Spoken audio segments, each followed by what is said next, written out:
Ladies and gentlemen, I ended part 1 of the OECD long version presentation with the words, "Let us direct our view to the publishing of the voting results." So, how is the situation in our 49 jurisdictions? Ladies and gentlemen, something like that. So, I am now fully in favor of pursuing exactly what was mentioned at that time. However, let me mention beforehand that you can like this very video if you find it useful, actually. If not, then, well, feel free to not to. However, I always appreciate it when I notice that the videos which are already less viewed, well, because they seem uninteresting to most, probably receive a few likes, because I put no less effort into these videos than into those which are clicked on more frequently. So now that this has been said, let us proceed with the truly exciting matter at hand, the publishing of the voting results, ladies and gentlemen. First and foremost, it is worth noting that publishing the results of a vote become a standard practice in all the jurisdictions, except New Zealand, but within all the other 48 jurisdictions, this is common sense. If you are now wondering what is actually decided at such a shareholder meeting, since when has it been so democratic? After all, we know that corporations and businesses are, in general, are the most unbureaucratic and undemocratic entities imaginable. Why is that so? And you find yourself again probably in a asking gaze within probably a minute. Many questions right from the start today. So let's start with a little excursion, since we are already on the topic. Then we have that question also cleared up. That also, by the way, explains why these matters which we are discussing here, ladies and gentlemen, are of considerable importance. So, if by chance you've read the NYT essay from 1970, titled "The Friedman Doctrine, Social Responsibility of Businesses is to Increase its Profit," I think, like this, and your mind was actually, during reading, in the mode that Zygmunt Bauman, I believe it was referred to in a speech of 2009 as the so-called state as a sleeper, of a sleeper. Some observers, some social scientists went that far, like John Steiner, for example, who used metaphorically the notion of a sleeper taking from spying practices. You send a spy somewhere and let him sleep until and just entrench himself and become a normal sight for all his surroundings. But actually he recited someone else who came up coining that phrase. And then you also maybe came to agree businessmen with social conscience are unwitting puppets of the intellectual forces that have been undermining the basis of a free society. That, incidentally, was a quote, I hope I've quoted it right, from Mr. Friedman. Yeah, Mr. Friedman, the advocate of the shareholder primacy doctrine. Ladies and gentlemen, I hope you do not have smoked the same stuff as Mr. Friedman. For it is quite clear that companies are structured in a way that they are able to maximize profits, just as Goldman Sachs or Citibank or JP Morgan or just any corporation. Even though that is quite obvious, Mrs. Stute, professor at the Collin Law School, I think, specialized in the corporate and business law, if I remember it correct, she used the case of Hobby Lobby. I'm not aware if you are aware of the Hobby Lobby case. Well, the Hobby Lobby case from 2014, whose verdict I actually read in full in an article, Mrs. Stute. She mentioned in an article in the New York Times in 2015, well, in an otherworldly manner, that companies do not have to always maximize profits, and that the sentence contained in this verdict, which is actually, I think, I hope I quote it right, modern corporate law does not require for-profit corporations to pursue profit at the expense of everything else, I think something like this. Well, if one is then reading the verdict, one realizes this sentence begins with the introductory sentence. Again, don't nail me if it's now word on word correct, but it begins somehow like, while it is certainly true that the central objective of for-profit corporations is to make money, ... And then the other sentence is following. So, well, in fact, this endlessly cited case which the religious conviction of a certain Mennonite church, I think they've been called Mennonite Church in the USA, I think, namely that abortion is prohibited and they could not held accountable for excluding many benefits for pregnant women from the employee insurance, but Hobby Lobby as a company relied on freedom of religion, which was then denied by the other side, arguing that they wondered how an artificially created construct, which has the legal status of a person, a for-profit company to be precise, created artificially for the purpose of generating returns, could possibly practice any religion. Ladies and gentlemen, in this regard, this sentence was made, and this sentence confirmed that companies can rely on freedom of religion if they exclude certain benefits that would be feasible during pregnancy for employees, and then claim the exercise of freedom of religion, therefore. Yes, for these cases, companies do not necessarily have to prioritize profits above all else. Well, but for example, ask just Kurt Schmidt back then, CEO of the still existing Allianz Versicherung, meaning Allianz Insurance. You probably know about them. Or you could also ask the Deutsche Bank, exactly on the 20th February 1933. I think it's been a Monday. When they were invited actually from Mr. Adolf Hitler as representatives of the industry, and Hitler actually told them that they should be happy to donate to an election campaign fund, which I think Hitler said it even that way. This will be the last election for probably 100 years, something like that. And they eagerly donated. So now you probably understand what I do mean when I say that companies are very undemocratic entities. Well, hopefully. After we have gone now through this flying start here, touching up on anything and everything, so what is then decided as such a shareholder meeting? So, well, but just let me clarify why I have outlined this in such a detail.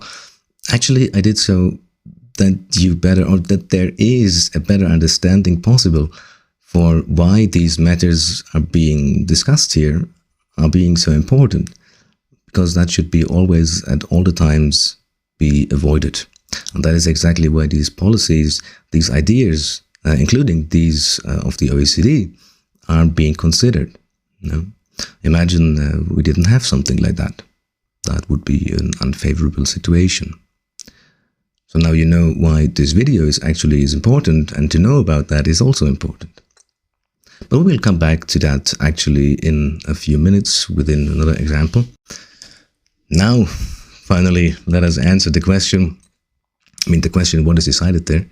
Well, for example, dividend payments, mergers and acquisitions, capital increases, changes to the Articles of Association, approval of annual financial statements as well, election of the supervisory board. Well, those are just a few selected things, but you do see these are all significant matters.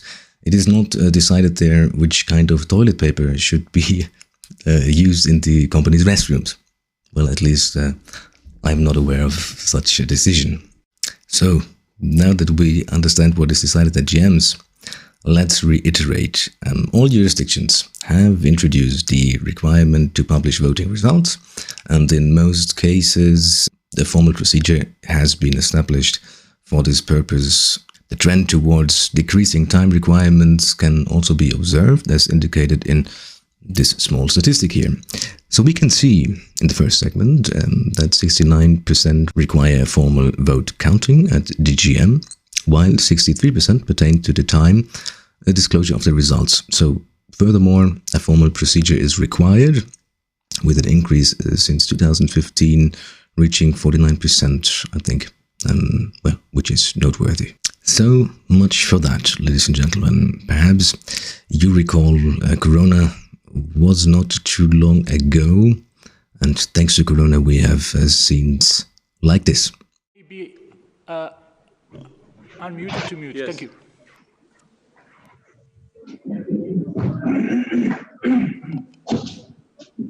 Your Excellency, you have the floor. Can you hear me now? Yes, we can hear you. Okay. And this scene leads us to the next topic, namely the handling of virtual and hybrid shareholder meetings. Because as you can see, certain shareholders might be disadvantaged by a purely virtual event. For example, well, because they don't know how to unmute themselves. Well, this is of course an exaggerated expression, but if you think it through, virtual and hybrid meetings do indeed pose some new challenges, including legal ones. Let's take a look at our 49 jurisdictions here. We do see 40% of these require provisions in the articles for virtual meetings and 35% apply to hybrid meetings. Also, a look at the statistics here. And here, the distinction in requirements by law regulation. Green represents the listing rules or codes, and finally purple, absence of requirements. Here I actually made a small mistake. I see the fourth segment here refers to virtual meetings. Above, oriented solely by provisions. The bottom two refers to provisions in the Articles of Association, bylaws or equivalent, all then sorted by these three segments mentioned on the right. We see provisions allowing remote meetings are predominantly required by law or regulations. In terms of provisions in Articles of Association, it indicates an absence of specific requirements, followed only by, on the second place, by regulations. By the way, this was implemented in the principles. Remember the book, which is not the CG Factbook that we are dealing here with, but with the G20 OECD principles. And then it's been in the new sub-principle 2.3c. One could summarize it probably that way. It's important to ensure that remote meetings don't limit shareholders' ability to engage with boards and management compared to the physical meetings. And actually, 70% of the fact books of the jurisdictions have laws, regulations, or recommendations in their corporate governance codes. Therefore, Finland is the leader here, actually, in this case. Furthermore, Denmark, Iceland, Japan, Latvia, and Lithuania have established it that way, that, well, hybrid is okay. Fully virtual, there is provision in the company docs required. Of course, ladies and gentlemen, Germany asks for a special treatment here. In Germany, ladies and gentlemen, not only is a provision in the docs required, but this very provision is also limited to a time of 5 years, then it must be renewed by shareholder approval. Actually, shareholder approval we will also come to in some moments. So what about China and Turkey? Well, in case I ask already that way, it is obvious that there are some imposed limitations on remote participation. Hong Kong and the Netherlands are still working with ad hoc provisions. So this I touched up on already earlier, but let's elaborate this further. China, for example, has some safeguards installed, which, for example, guarantee the identity of the shareholders. Of course, only the ones which are in hybrid meetings virtually collected. India, Luxembourg, South Africa have also established safeguards in these regards. Lastly, it must be noted that 12 jurisdictions have not made any efforts in this regard. So, ladies and gentlemen, what else could pose a danger to investors? We see that that it somehow concerns investor protection, all that. Or one could call it as well shareholder rights. I mean, it's becoming obvious here in this presentation. A very illustrative example of what could be dangerous is the so-called related party transactions. So what can one imagine by that? I mentioned it briefly earlier that we will delve into the why of these matters precisely, or at least somehow come back to it. So, and that is exactly the case now. So I've put together a short clip that describes the situation and the high risk of these related party transactions, I think, quite nicely. So let us have a look.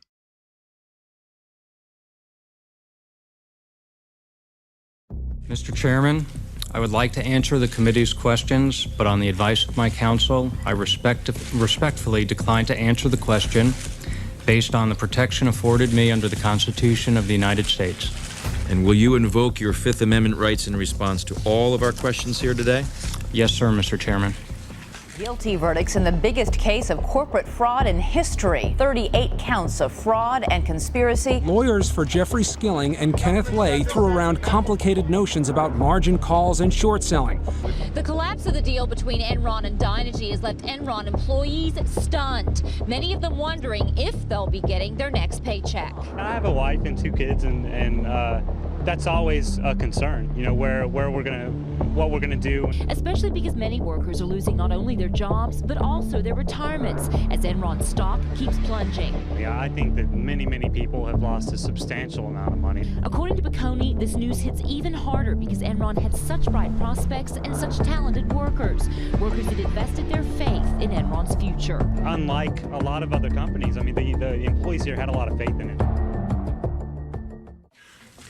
Mr. Fastow, you are the CFO of a Fortune 10 company, a full-time job to be sure.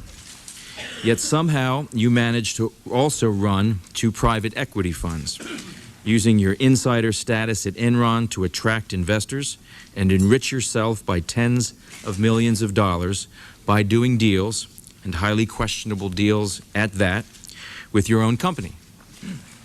You also, we have learned, used your power, position, and influence to threaten and pressure Enron employees in an attempt to obtain favorable terms for your private partnerships.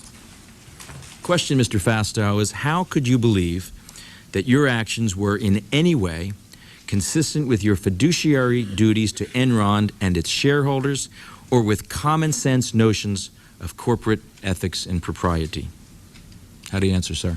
We fought the good fight, and some things work, some things don't. Following this excerpt, evidently focusing on the demise of Enron, which I actually addressed as well in my recently published article titled Innovation and Effectiveness Impossible, accompanied by an extensive subtitle examining the social organization of organizations and firms. For those interested, this article can be found at my website. Or I believe also narrated here on the YouTube channel at the 26th March 2024. I believe that's the date. After this brief self-promotion, let's return to the topic, related party transactions. So let us briefly summarize what this entails. So these transactions are generated between parties that already had some pre-existing relationship with each other prior to the transaction, of course, as was clearly the case with Enron's CFO. The OECD principles highlighted these transactions as inherently carrying a risk, as well as mutually conditioned and potential conflict of interests, so which can lead to mismanagement, but also unequal treatment of shareholders, especially minority shareholders, of course. So what can be done in such matter, ladies and gentlemen? The compliance of with actually regulatory frameworks is made mandatory, thereby serving as safeguards. That would be a version, for example. For example, by duly monitoring that the transaction is carried out in the shareholders' interest. One option. And precisely this raises the implicit question, how exactly is this actually ensured due to regulatory measures? The following measures are cited. Independent and external reviews must be conducted in such situations, but also the establishment of complex structures of approvals aimed at minimizing the influence of directors and or shareholders, albeit only the influence, of course, that might favor a conflict of interest. So, for example, sub-principle 2F1 of the principles suggests that clear definitions of the involved parties should be outlined in such cases. Moreover, all Factbook jurisdictions have such definitions in their company law or regulations, corporate governance codes, securities law, things like this. Actually, some do also refer to the accounting laws in this respect. It is evident that the disclosure of related party transactions is the most common way to operate as a safeguard in these terms here. This is usually achieved through direct and periodic disclosure requirements in the annual financial statements. Also to provide, of course, investors with timely and accurate information. It is observable as well that regulations pertaining to direct disclosure have a substantial increase in the recent years. So 43 or 49 jurisdictions have made actually provisions in this regard. In Europe, this is as well reflected, additionally reflected, that's what I want to say, in Directive 2017/828, also known as ARD2, so the EU Shareholder Rights Directive.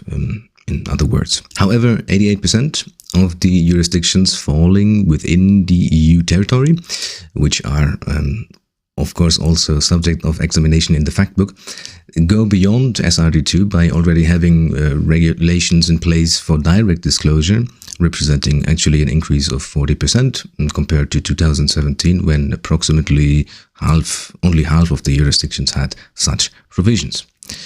In Brazil, obviously not part of the EU, a disclosure must take place within 7 days after the transaction. So it's we do find also these regulations abroad of the EU.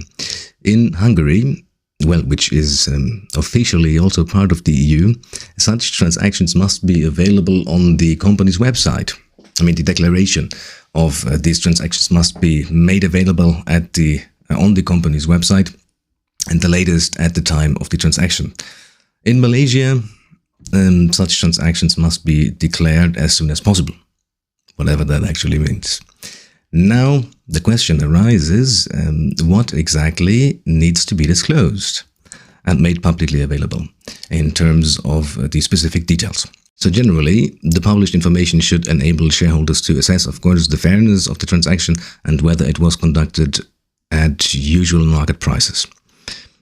For this reason, ladies and gentlemen, the statistics regarding legal frameworks concerning virtual and hybrid shareholder meetings are interesting to revisit, as it is now apparent how relevant this information is, which is discussed at this very shareholder meetings. It is maybe therefore significant to know how these things are established, and in this case it is most of the time in the law.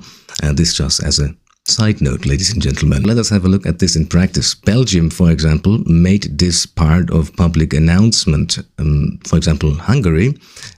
In Hungary, it was possible that when the information is only made available at the website, that one maybe did not find it somehow. Well, so Belgium and other EU member states made it obligatory that this is publicly announced. So what exactly constitutes a public announcement? Is it enough to just say that the CFO of a company is conducting a few $1 billion transactions with the grandmother's bakery of the same? Well, certainly not. So that also needs to be somewhat standardized, and here in the CG Factbook, 4 predictors are presented, and the first is information on the nature of the relationship with the related party, followed by the second definition, the name of the related party, and number 3, the date and the value of the transaction, and finally number 4, any other information necessary to assess whether the transaction is fair and reasonable from the point of view of the company and its non-related shareholders, including minority shareholders. All jurisdictions require reporting involving directors, seniors, executives, controlling shareholders, large shareholders, well, in their annual statements. I've mentioned it priorly, I think. Following IAS 24 or the national equivalents of these, so of IAS 24. In this regard, it is also interesting for all authorized AFMs in Luxembourg. Regarding Article 8.3 and Article 8.3a, I think, of the 2013 law, it should be noted that Article 8.9 states that it makes no difference whether it is whether the AFM falls under the Chapter 15 or 16 of the AFMD. Articles 8.3 and 8.7 do always apply. So in case someone does not know what is actually standing in these very laws, what I suspect, the latter paragraphs refer to regulations applicable to the mandatory own funds of authorized AFMs, which are also justified by these regulations, by the way. And this information is actually significant, for example, if or in case the viewer works as an accountant and is involved in auditing various AFMs, annual statements during an annual audit, especially in case of non-publicly traded companies that should always be closely scrutinized. Well, I have already mentioned IAS 24 here in the next point, better known as the International Accounting Standard. By the way, there has also been an increase in its adaptation since 2015, a 13% increase is taking place, or took actually place, now standing at 84% in all jurisdictions. I mean, all these 84% of the jurisdictions apply these IAS. So here we have summarized the whole thing again as statistics. Here it is evident that the IAS is clearly leading in these matters, that most jurisdictions are required to disclose such information due to the IAS. However, in many cases, a board approval is also required for such situations. Here we can see this illustrated again in this pie chart, showing the distribution in this regard, but also independent board members or the audit committee must confirm transactions, especially if the transaction takes place under non-market conditions. So here, the statistic is implying that this is actually also already common practice among the jurisdictions, if one just has a look at the distribution here, at the statistics. If the transaction actually involves 5 to 10% of the company's assets, which is quite a lot, then shareholder approval is oftenly required in these cases. A few minutes ago, I have mentioned that we would probably touch on this topic again, so you see, I did not lie. This is the case for 59% of the jurisdictions, but let's take a slightly more organized look here in a few statistics here. I'm looking at these statistics here, that it is less mandatory here than approval by independent board members from the previous statistic. Statistic was only one. But one can see that it becomes a trend that this will become mandatory in the following years. Well, that is at least what I do read into it. Board approval is now understood. Shareholder approval is no longer an unknown variable. So perhaps you recall that in the first part of the OECD CG Factbook presentation, a brief excerpt was shown dealing with takeovers. Among other things, Prince Charles was mentioned there in very serious circumstances. So let's examine the whole matter from a more serious standpoint. It should be obvious that takeovers must necessarily be subject to certain conditions, and naturally there are policies in place for this. I must inform you that 80% of jurisdictions here opt for an ex-ante approach when it comes to takeover bid rules or takeover bidding rules. So generally speaking, almost all jurisdictions have regulations for takeover bids, even though some allow more flexibility than others. For example, Switzerland has a provision stating the 33 and the 1/3 threshold, or, well, it's both the same, of eligible voter voting rights. However, individual companies may raise this level to 49%. In Hong Kong, the situation is such that this matter is generally addressed in codes that are non-statutory in nature, but, well, companies are obliged to fully comply with these very codes, rigorously adhere to them. And here we are talking about the USA again after a long time, because they have a regulation in place that gives the bidder actually more rights, as the bidder has the choice to decide whether to allow the recipient of an offer to inform the shareholders or actually approach the shareholders. That's what I wanted to say on this matter. We saw the last statistic. Well, let's maybe just revisit it. So So here, in this statistic, we could see that shareholder approval, unlike a board approval, is not yet widely prevalent, well, as 41% do not require this procedure at all. So that is the case here. But it is optional in favor of the bidder's discretion in case of the US. So, out of all jurisdictions, as I mentioned earlier, 39 have opted for an ex-post approach. In non-Latin abbreviations, this means that bidders must initiate a takeover bid only after they have exceeded the threshold in terms of acquired shares, and thus only after the control shift, so to speak, actually exists already at that time, in this moment. So the remaining jurisdictions then, of course, have an ex-ante approach, which is exactly, well, diametrically opposed. Well, first the takeover bid, and then shares can be acquired, which would generally exceed the threshold. This ratio actually of 80 to 20%, it has essentially remained unchanged since 2015.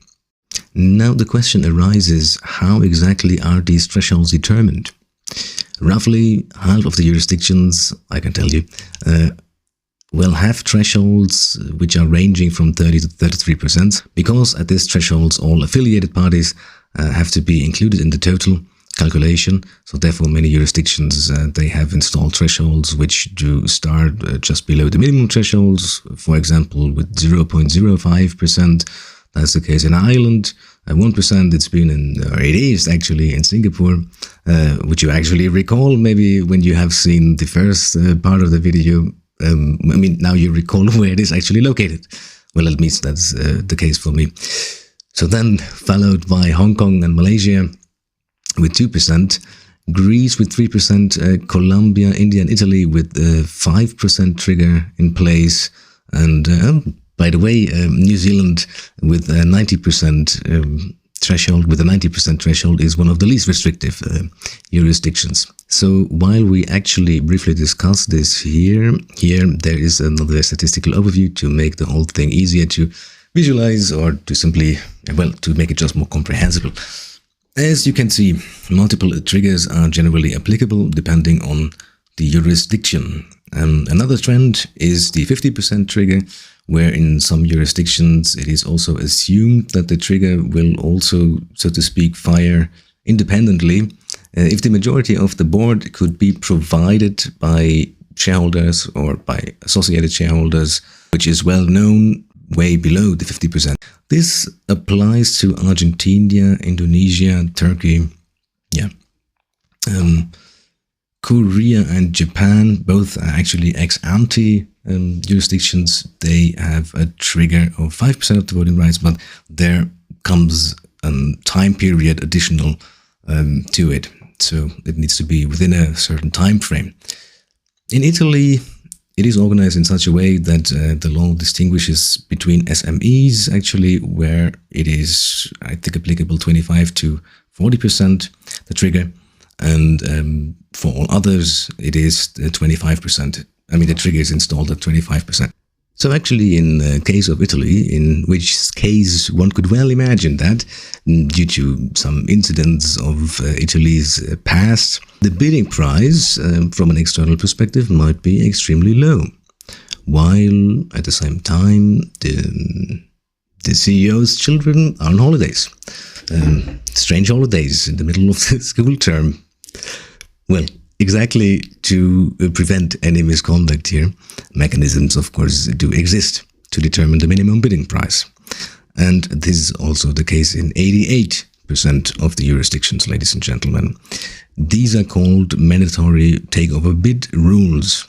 This at least justifies what was mentioned earlier, or what was mentioned in the first part regarding the UK takeover panel. The bidding price, the minimum bidding price, is then usually determined by two options, or both in the mix. Number one is the highest price that the offerer would pay for a period from 3 to 12 months. Well, and number two is the average market price from a period 1 to 12 months. So there is also a somewhat clearer statistic here. There you have everything depicted.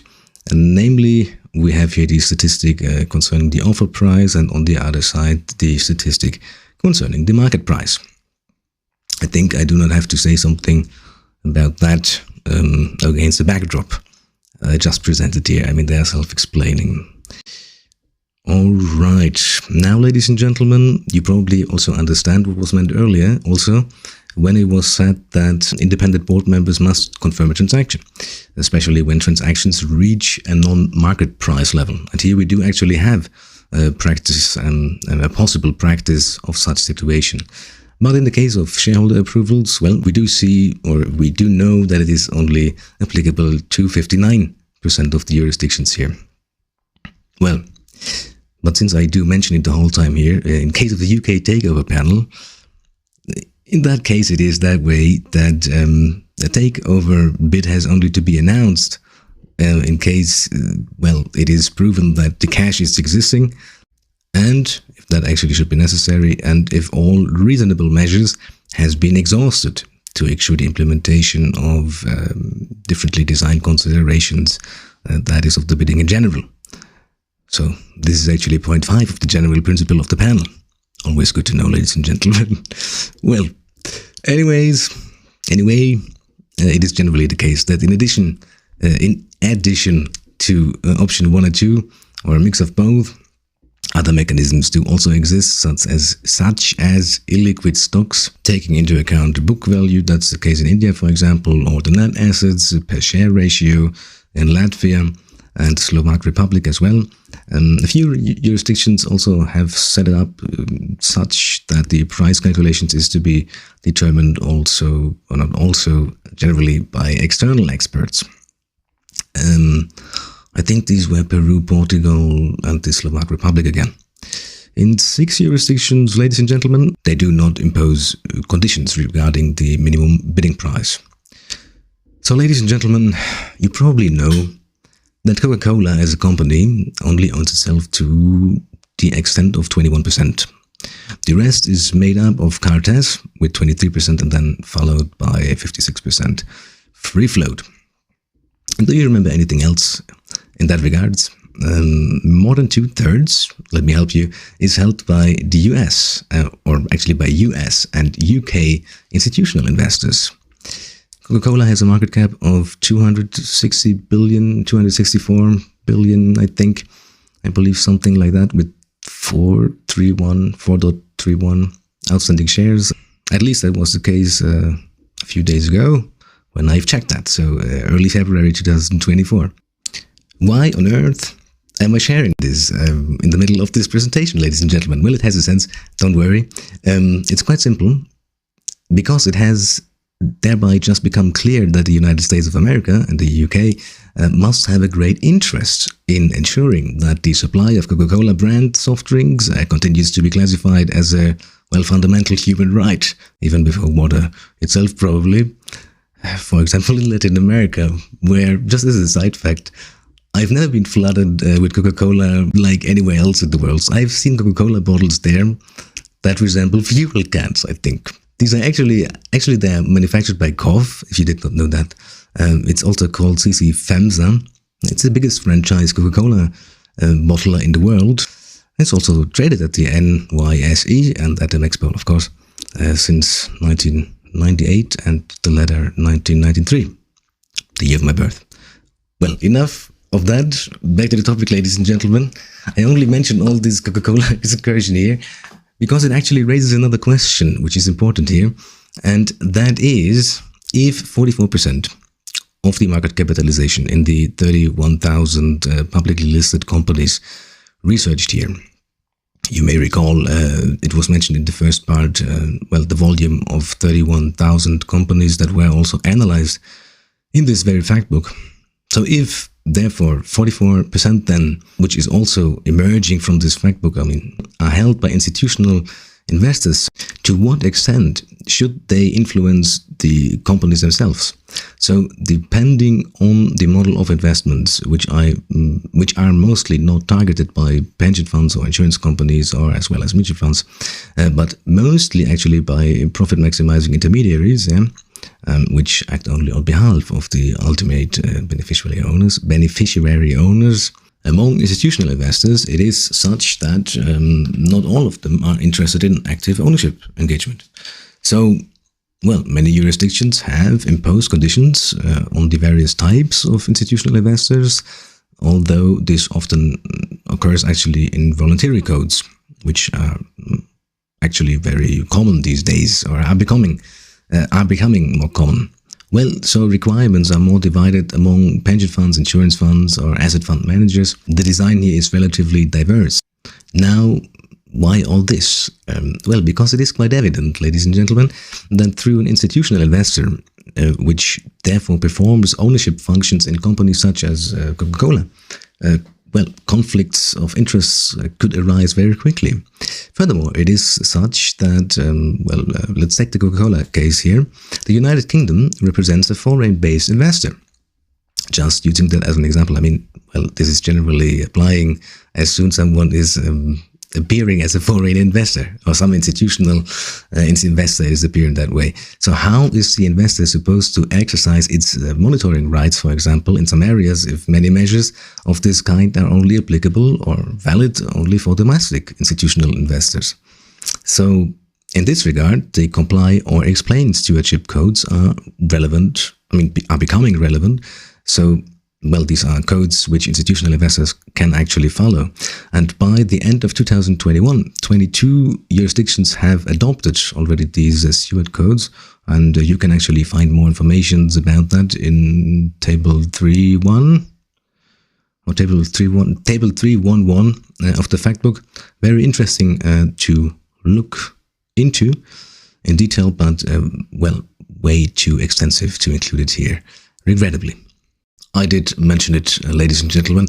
Well, alongside these stewardships, it is also the case that certain jurisdictions also essentially dictate or impose an exercising of voting rights, or alternatively encourage it. Naturally, well, still, of course, in terms of institutional investors. In the United States, for example, it is legislatively mandated that corporate pension funds are obliged to exercise their voting rights and actually, well, vote their shares. Conversely, in Switzerland, ladies and gentlemen, an ordinance was introduced in 2014 targeting excessive compensation, which essentially compels pension funds to vote for their insured persons. Actually, but that is only applicable in, certain matters such as the election of a board, compensation of the board, executive management, and so on and so forth. So in Sweden, and there exists a pension fund actually. Yes, I do not mention this arbitrarily. No, but because this very pension fund named AP7, for example, is specifically instructed not to exercise voting rights, albeit only in relation to Swedish companies. So there are also jurisdictions where regulations are in place that generally oppose this. Though Sweden does not represent a uniform example in this regard, since there is also AP1 to AP4, other Swedish pension funds, and they do have the freedom to exercise their voting rights. Well, generally speaking, since the implementation of SRD2, there has been a significant increase in the disclosure of voting policies, but also of voting records, respective institutional investors. This is largely due to the requirement for policies outlined in SRD2, which deal with shareholders' engagement, and these should not only be publicly available by institutional investors, but also how these policies were created, integrated, and implemented, and how they actually voted at the GMs, including even a description of general voting tendencies, or their strategies, so to speak. Therefore, it is logical, since this has become such a standard these days, that even all 49 jurisdictions now either make it a condition or recommend that institutional investors publish their voting policies and make them available to the public. Well, here there are a few numbers, again, for clarity's sake. Here we do have the distribution of voting policies, and in the second statistic, we do have the disclosure of actual voting records.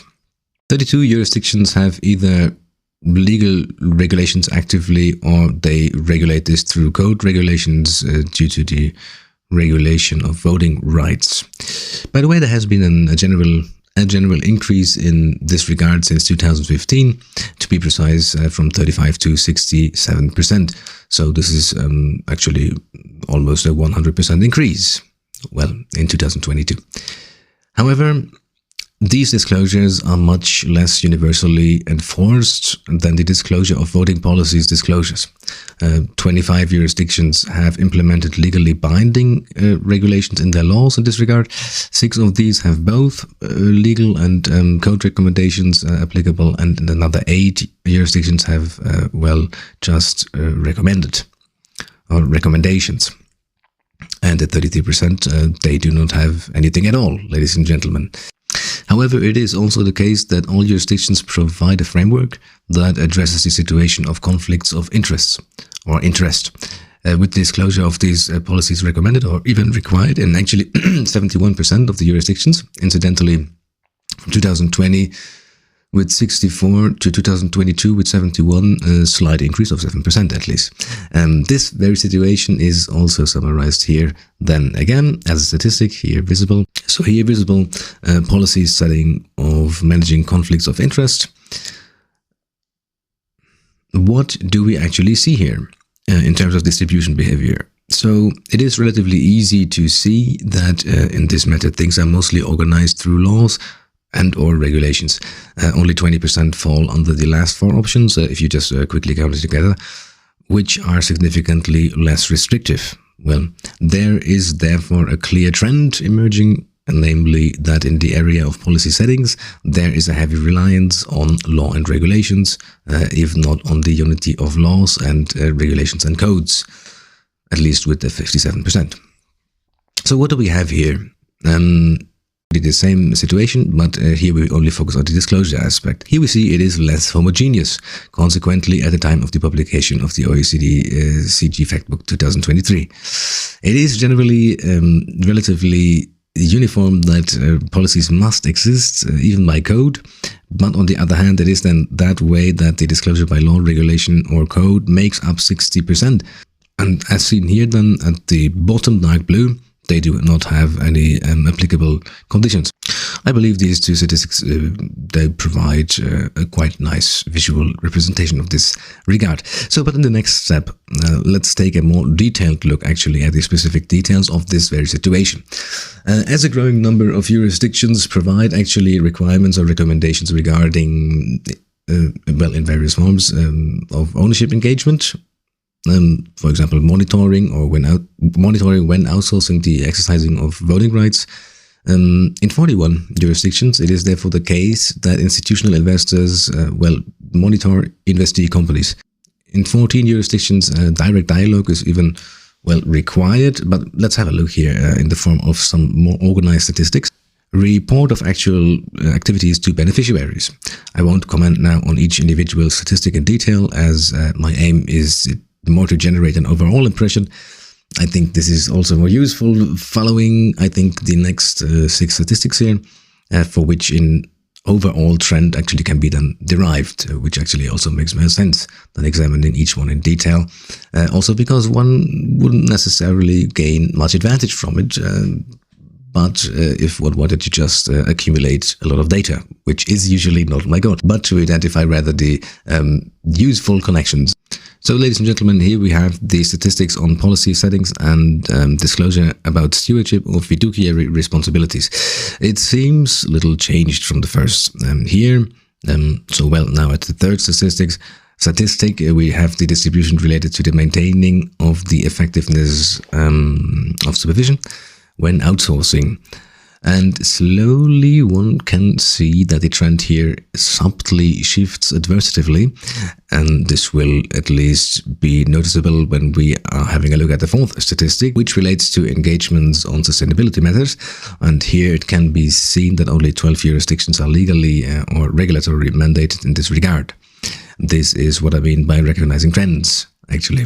So here the area NA is almost the opposite of what it was in the first statistic, if I remember it correctly. But ladies and gentlemen, the wind is turning again, as seen in the 5th statistic, which deals with constructive engagement, which I mentioned earlier in terms of the direct engagement with companies. So here one can actually see that it is, well, again, slightly orienting at the law movement, if one wants to call it that way. So one can realize that this will be a trend that will develop fast. Statistic 4, I mean, the one before, well, because just the data is showing that. So the wind seems to be turning within the last statistic here of this series. This is respective monitoring. Here one is even in a position that surpasses the starting position. It's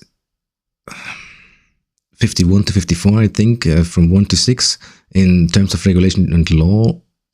But what I know for sure, in the same constellation, 29 to 16 in terms of no regulation. I mean, in comparison, statistic 1 and statistic 6. So monitoring is evidently the factor most deeply ingrained in the consciousness of companies and institutional investors. And I think one can now have an idea of how the landscape in these areas of factors that go beyond, for example, the existing conditions like the SRD2 is structured.